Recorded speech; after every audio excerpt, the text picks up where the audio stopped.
Eu sei. Faz muito tempo que eu não gravo vídeo. Eu sumi. Desculpe. Mas o importante é que eu tô de volta. E é isso. Vamos pra cima. Então é hora do vídeo? Vamos pro vídeo. Portanto, não se envergonhe do testemunho do nosso Senhor, nem de mim, que sou prisioneiro dele, mas suporte comigo os sofrimentos pelo Evangelho, segundo o poder de Deus. Acredito eu que a maioria sabe do contexto. Aqui Paulo está preso e pelos estudiosos, através do que eles falam, essa é a última carta que Paulo escreve, que é para o seu amado filho na fé, Timóteo, que é uma pessoa maravilhosa, eu admiro muito, tanto Paulo quanto Timóteo. E aqui ele está dando algumas dicas para ele, como ele deve se comportar, como ele deve agir, como ele deve se preparar, que ele tem que estar preparado. Enfim, muitas dicas para não só Timóteo, mas para a gente. Tanto faz se for jovem, se for adulto. Isso serve para todos, entende? E bom, ele fala aqui em 2 Timóteo 8 de uma coisa assim que que a gente...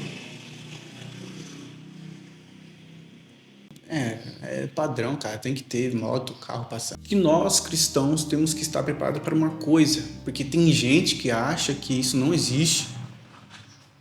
Que crente não sofre. Lógico que o crente sofre. O crente, ele passa pelo sofrimento. Na verdade, o crente é um dos caras que mais passa pelo sofrimento, cara. Porque defendemos uma coisa, uma pauta. Na verdade, uma série de pautas que o mundo, cara, rejeita totalmente, entende? E bom, vamos extrair aqui o que o nosso amigão Paulo quer falar conosco. O primeiro ponto que ele diz é sobre não olharmos para o sacrifício com vergonha. Tem um avião. Portanto, não se envergonhe do testemunho do nosso Senhor, nem de mim, que sou prisioneiro dele. Por que Paulo ele fala isso para Timóteo? Porque lá atrás, se você for ler antes, ele fala para Timóteo, você precisa ser um cara corajoso, você precisa ir para cima. Então não se envergonhe do sacrifício, porque certamente se você for uma pessoa que você vai para cima, que você tem coragem, que você vai lá e fala de Jesus, Jesus... certamente as pessoas vão caçoar da sua cara, vão pegar o que aconteceu e te fazer de chacota, cara. Porque o mundo é assim, o mundo é desse jeito, infelizmente. Então, essa pressão acaba causando na gente uma vergonha de se manifestar, uma vergonha de manifestar o testemunho de Cristo.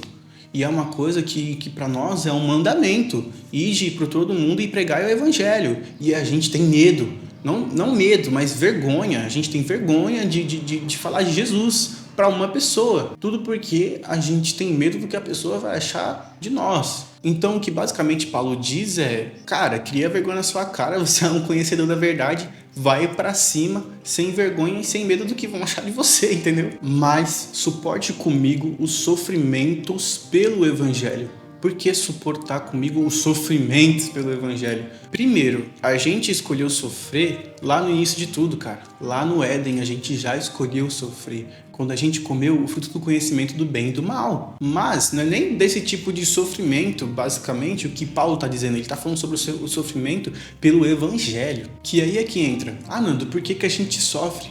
Cara, somos seres humanos, somos mortais. Vivemos em um mundo caído. Então, homens que rejeitam a palavra de Deus, eles vão nos trazer muitos males. E também é muito importante a gente entender que... porque o que eu mais escuto é isso, né? Assim, quando eu vou para os lugares...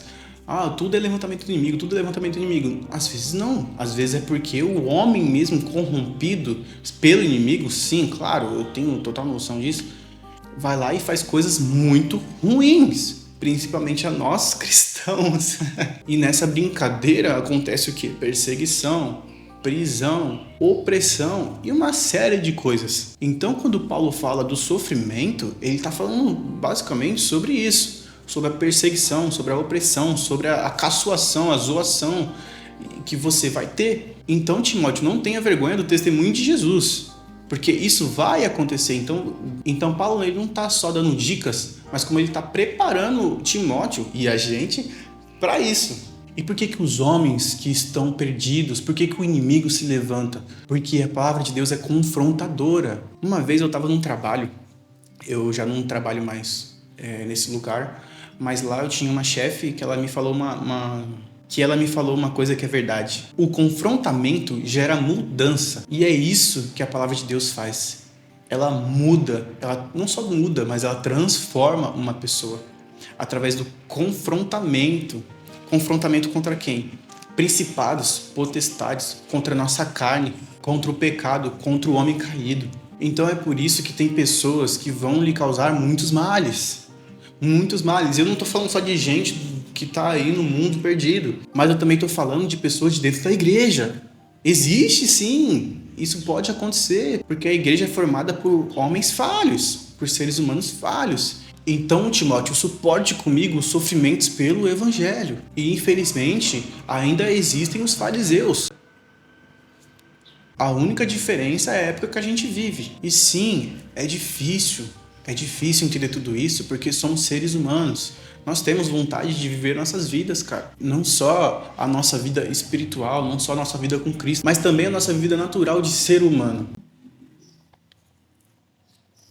Então, quando nós vemos uma mensagem dessa, Paulo trazendo um convite desse, a gente acaba se escandalizando, a gente acaba desanimando, a gente acaba acreditando que não é possível, mas é possível, porque a palavra do Senhor, ela liberta, ela abre os nossos olhos e faz a gente enxergar aquilo que é real. Cara, o que a gente vive não é real, isso aqui é só passageiro, isso aqui vai acabar, isso aqui vai passar, entendeu? Isso aqui é físico, entende? Aquilo que vem de Deus é eterno. O que vem de Deus é para sempre. O que vem de Deus é vida, porque Ele é a vida. Ele é a verdade. Tem uma parte do amado Timóteo, Marco Teles, que fala bem assim. É como se Paulo tivesse saltado de um barco, de um navio, se jogado na água em meio à tempestade e falado para Timóteo também pular. Mas não, Paulo está convidando Timóteo a mergulhar no vasto oceano que é Deus, que são as boas novas da vinda de Jesus Cristo. Então por isso que cada segundo vale a pena, porque não estamos fazendo isso para homens, estamos fazendo isso por e para Jesus Cristo. E também já temos tudo aquilo que precisamos, temos a graça e misericórdia, amor de Deus sobre nós. Fomos libertos por Ele através do seu sacrifício na cruz, pela manifestação do Filho. O que temeremos nós, porque nós nos envergonharemos? Não, ergueremos nossas cabeças, nos prepararemos e partiremos para a batalha. E vamos lá, indo por todo o mundo e pregando o Evangelho. E o mais importante, no final do versículo diz assim: mas suporte comigo os sofrimentos do Evangelho segundo o poder de Deus. Cara, a gente nem merece isso. E até no sofrimento, Deus dá um suporte. E o principal de tudo, meu amigo, existe uma promessa. Existe uma promessa. Nós não somos daqui. Nós temos uma casa. A nossa casa não é a terra. Nossa casa é lá no céu com Ele. Então, cada sofrimento aqui vale a pena. Como eu já disse em outro vídeo, já falei sobre isso, sobre aquele vídeo do Tudo é Perda. Se eu fosse você, dava uma olhadinha lá, vou colocar aqui nos cards. É como aquela passagem diz, os sofrimentos que iremos passar aqui não se comparam com a glória que há de vir. Lógico, ele está se referindo ao céu, está se referindo à Nova Jerusalém, a qual acreditamos fielmente que vamos estar. Então, Timóteo, suporte comigo os sofrimentos pelo Evangelho e no final tudo valerá a pena. Bom, essa foi a mensagem de hoje. Eu espero que Deus tenha falado com você, porque falou comigo. E bom, é isso. Vamos pra cima e Deus abençoe. E pode ficar em paz que eu vou fazer mais vídeo. Eu não vou parar dessa vez não, viu? Tamo junto, ó.